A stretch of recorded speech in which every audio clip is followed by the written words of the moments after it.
For the record, I'm Representative Steve Cunningham. I represent Sullivan District 2. You should have in front of you, in addition to the amendment, written testimony. I will not read the testimony and take your time that way. I will make a couple points.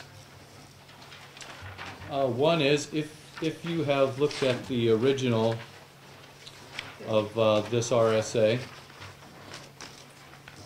this bill has relatively minor changes. The point that needed clarifying here, I think the most, was that it read that the state shall have exclusive authority. And that seemed to be misinterpreted at times. We had bureaucrats and administrators who worked for the state setting policy in buildings paid for with public dollars. What I'm recommending, if this committee is on board with that, is that it be the general court rather than the state.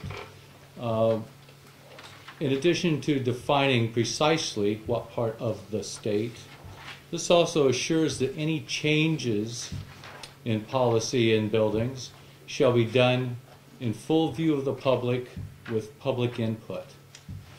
I think that's a wonderful forum for something that is actually a constitutional right. I want to jump ahead then and also speak to the amendment. The amendment does not change the intent of the bill, or actually the bill itself. This was at the suggestion of Representative Jasper, who was a selectman. And actually, in reading RSA 4111A, he found that RSA 159.26 in its current version was not listed there, and did not realize that towns already were impacted by RSA 159.26. So it was his suggestion to prevent confusion, conflict, or problems with selectmen such as himself, that be added mostly as a footnote so they know to refer back to 159.26.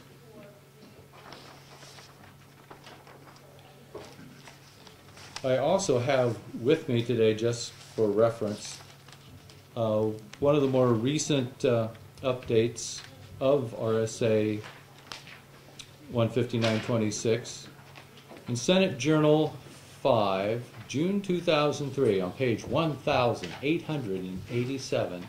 Just for clarification, it stated that the amendment was spurred by towns that attempted to prohibit firearms in public buildings. New Hampshire is not a home rule state. The state laws and regulations are applicable to the entire state. Municipalities have only the privileges granted to them by the legislature, and this does not include the right to prohibit carrying firearms. So again, we see reference to the general court. The general court, I believe, should be setting this policy, not bureaucrats. And thank you. Thank you. Are there any questions? Representative Shurtleff. Thank you, Madam Chair, and I thank the sponsor. Under Roman numeral 2 in your bill, where it says that no public or private entity shall prohibit the possession of firearms on any property owned by the state or any political subdivision, does that mean that we can start carrying, people can start carrying guns into courthouses, county jails, Department of Corrections facilities? Thank you for that question. My understanding is no. Any statutes that are already in place that regulate that or allow regulation of that are still in place.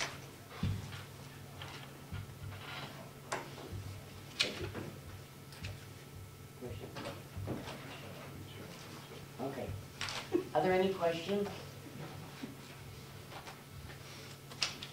Representative Kanawakis has left to get out before I can get her. Which leaves me kind of short. So I have to press upon these people later. But I forgot to call you. Never mind. Moving on. There's no more questions, thank you very much. And thank you all very much for your attention.